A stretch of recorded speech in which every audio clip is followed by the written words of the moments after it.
En un tiempo inmemorial, en la tierra de Gat-Hefer, vivía un profeta llamado Jonás, un hombre de fe, pero también de profundas contradicciones. Su vida transcurría entre la serenidad de su hogar y el peso de su llamado divino, un llamado que pronto desafiaría los cimientos de su propia comprensión de la justicia y la misericordia. Fue entonces cuando la voz de lo alto irrumpió en su paz. Levántate, ve a Nínive, esa gran ciudad, y proclama contra ella, porque su maldad ha subido hasta mí. Nínive, la capital de Asiria, era sinónimo de crueldad, un imperio temido y odiado por Israel. Jonás conocía su depravación, pero también el corazón de su Dios, lento para la ira y abundante en misericordia. Y allí residía su conflicto más íntimo. ¿Cómo podría Dios extender su gracia a un pueblo tan aborrecible? ¿Cómo podría un profeta de Israel ser el heraldo de la salvación para sus enemigos? El miedo, la aversión y quizás un resentimiento profundo, vencieron su obediencia. Jonás decidió huir, no de Dios, pues donde podría uno esconderse de él, sino de su propósito, de su misión para él. Su camino lo llevó al bullicioso puerto de Jope, un lugar de partida y de olvido. Entre el clamor de los mercaderes y el aroma salobre del mar, buscó escape. Encontró un barco que zarpaba hacia Tarsis, el confín del mundo conocido, el lugar más lejano al que podía huir de la presencia del Señor y de la incómoda verdad de su amor incondicional. Pagó su pasaje, su corazón quizás aliviado por la ilusión de la distancia, y descendió al vientre de la nave, mientras las velas se hinchaban y la tierra se desdibujaba en el horizonte. El mar, vasto e indiferente, se extendía ante ellos, prometiendo olvido. Pero el olvido no era el destino de Jonás. Una fuerza inquebrantable, una voluntad más allá de la humana, se movía sobre las aguas. Una tormenta, una tempestad furiosa, se desató sobre el mar, enviada directamente por Dios, una advertencia, una persecución implacable. Las olas gigantescas golpeaban la nave con furia atronadora, amenazando con partirla en dos. Los marineros, hombres rudos y acostumbrados a los peligros del mar, se vieron consumidos por el terror. Clamaban a sus dioses, arrojaban la preciada carga por la borda, en un intento desesperado por aligerar el barco y aplacar la ira de los cielos. Yace Jonás, ajeno al pandemonio, profundamente dormido en la sentina del barco, quizás buscando un refugio en el inconsciente, o quizás tan agotado por su huida que el estruendo no podía perturbarlo. El capitán, presa del pánico, lo encontró. ¿Cómo es que duermes?, exclamó. Levántate, invoca a tu Dios, quizás Él se apiade de nosotros para que no perezcamos. El miedo era palpable, la desesperación colectiva. Los marineros, en su superstición y su sabiduría marina, sabían que esta tormenta no era natural. Acordaron echar suertes, convencidos de que un gran mal se había adherido a la nave. La suerte fue echada. Cada ojo en la cubierta siguió el movimiento hasta que se detuvo, apuntando sin lugar a dudas a Jonás. El silencio descendió, pesado, expectante. Dinos ahora, preguntaron, ¿por causa de quién nos ha venido este mal? Con voz grave, Jonás no pudo sino confesar su transgresión. Soy hebreo, y temo al Señor, el Dios del cielo, que hizo el mar y la tierra. Relató su huida, su desobediencia. Su sentencia fue clara: tomadme y lanzadme al mar, y el mar se os aquietará, porque sé que por mi causa os ha sobrevenido esta gran tempestad. Los marineros, hombres piadosos a su manera, dudaron, intentaron remar a tierra, pero la tormenta era demasiado fuerte. Con pesar, y clamando al Señor para que no los culpara por la sangre inocente, tomaron a Jonás y lo arrojaron a las furiosas olas. El impacto fue brutal, el agua gélida y la oscuridad lo envolvieron. En el instante en que Jonás desapareció bajo las aguas, la furia del mar se aplacó. Las olas se calmaron, el viento cesó, un silencio repentino e inquietante se cernió sobre la nave. Los marineros, asombrados, ofrecieron un sacrificio al Señor y le hicieron votos, reconociendo su poder supremo. Pero el viaje de Jonás no había terminado.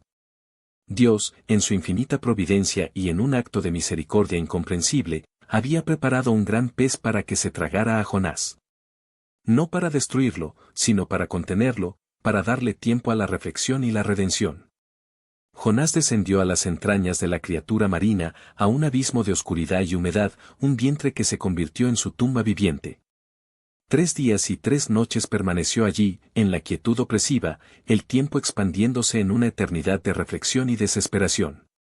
Desde las profundidades de la angustia, desde el vientre del Seol, su voz se alzó en oración, una súplica desgarradora. Desde el abismo clamé a ti, oh Señor, y oíste mi voz. Recordó el temor, el terror de las aguas envolviéndole, la sensación de estar separado de la presencia de Dios. Pero también recordó la promesa, la esperanza. Con humilde arrepentimiento, Jonás prometió cumplir sus votos. Los que adoran vanidades ilusorias abandonan su propia misericordia, mas yo con voz de acción de gracias te ofreceré sacrificios, lo que he prometido, lo cumpliré. La salvación es del Señor. Era un renacer espiritual, una aceptación de su destino y de la voluntad divina. Y Dios habló al pez. Una orden silenciosa, irresistible. La inmensa criatura obedeció sin dilación, navegando hacia la costa y depositando a Jonás sobre tierra firme. Fue escupido, no como un despojo, sino como un hombre renacido, exhausto pero vivo, bañado por el sol y la arena. Jonás yacía en la playa, desorientado, el sabor del mar y la oscuridad aún en su boca, pero con el aliento de vida en sus pulmones. Miró el vasto horizonte, el mar tranquilo, las montañas distantes. Una segunda oportunidad, un milagro innegable, le había sido concedido. Ahora, no había más huida. La voz de Dios resonó de nuevo, tan clara y directa como la primera vez. Levántate, ve a Nínive, esa gran ciudad, y proclama en ella el mensaje que yo te diré. No hubo desafío, no hubo vacilación. Esta vez, Jonás obedeció. Emprendió el largo y arduo camino hacia el este, hacia el corazón del imperio asirio. Nínive, una ciudad colosal que tardaba 3 días en recorrerse, se alzaba majestuosa e imponente en el horizonte. Sus muros ciclópeos y sus templos grandiosos hablaban de un poder temible y una prosperidad obtenida a menudo con crueldad. Jonás, un forastero, un hombre solo, entró en la vasta urbe. Recorrió la ciudad, su voz resonando en las bulliciosas plazas, en los mercados llenos de vida y pecado. Dentro de 40 días, Nínive será destruida. Su mensaje era conciso, inequívoco, un ultimátum divino que cortaba el aire con la fuerza de un rayo.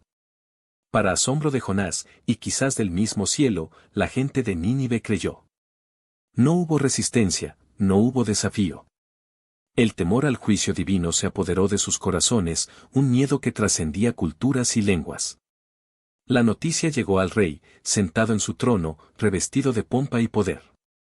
El rey se levantó de su trono, se despojó de sus vestiduras reales y se cubrió de cilicio y ceniza, un acto de profunda humildad. Decretó un ayuno solemne para toda la ciudad. Ni hombres ni bestias, ni bueyes ni ovejas, coman ni beban agua. Y proclamó, clame fuertemente a Dios, y vuélvase cada uno de su mal camino y de la violencia que hay en sus manos. Desde el más encumbrado noble hasta el más humilde de los campesinos, todos los ninivitas se vistieron de cilicio, cubrieron sus cabezas con ceniza, e incluso sus animales fueron sometidos al ayuno.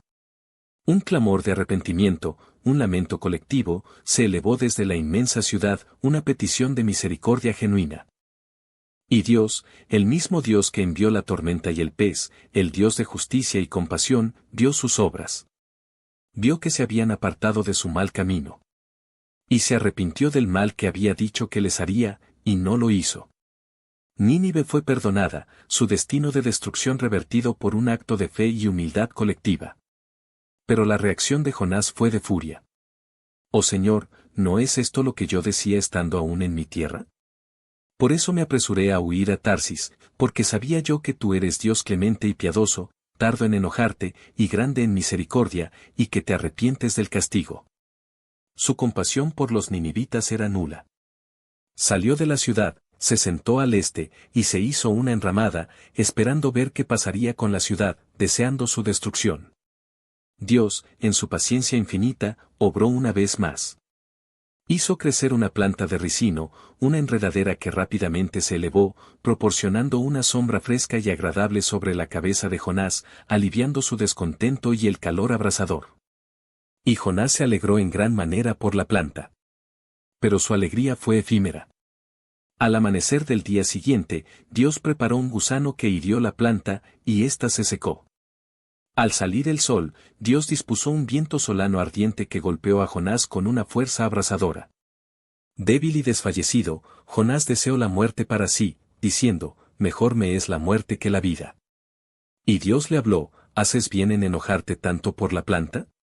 Jonás respondió con altivez, sí, bien hago en enojarme hasta la muerte. Su ira era tan profunda que prefería morir antes que ver la misericordia de Dios sobre sus enemigos. Su corazón se había endurecido ante la compasión. Entonces, la voz divina pronunció la lección final, tú te afliges por la planta de ricino, por la cual no trabajaste ni la hiciste crecer, que en una noche nació, y en una noche pereció, y no he de tener yo piedad de Nínive, aquella gran ciudad donde hay más de 120,000 personas que no saben discernir entre su mano derecha y su mano izquierda, y muchos animales. La vida de una planta frente a la vida de miles, incluso la de animales inocentes. La compasión divina abarcaba a todos. Jonás, el profeta que había experimentado la salvación milagrosa de Dios, el hombre que había clamado por misericordia, fue confrontado con la inmensidad de la misericordia divina, una misericordia que no se limitaba a Israel, sino que se extendía a toda la creación. Una misericordia que desafiaba su propia visión estrecha y nacionalista de la justicia. La historia de Jonás resuena con una verdad profunda para cada uno de nosotros. ¿Cuántas veces, como Jonás, huimos de lo que sabemos que es correcto, temerosos de las implicaciones, de los desafíos que el amor y la compasión genuinos exigen de nosotros? ¿Cuántas veces preferimos nuestra comodidad, nuestros prejuicios, antes que la gracia redentora que Dios ofrece a todos, incluso a aquellos que consideramos indignos? La vida de Jonás nos recuerda que la verdadera fe no es solo creer en el poder de Dios, sino en su ilimitada misericordia y en su deseo de salvación para toda la humanidad. Nos invita a examinar nuestro propio corazón, a derribar los muros de resentimiento y juicio que construimos, y a abrazar la compasión que no hace acepción de personas. Nos desafía a ser canales de esa misma misericordia, incluso cuando nos resulte difícil. Porque al final, la salvación es del Señor, y su amor no tiene fronteras.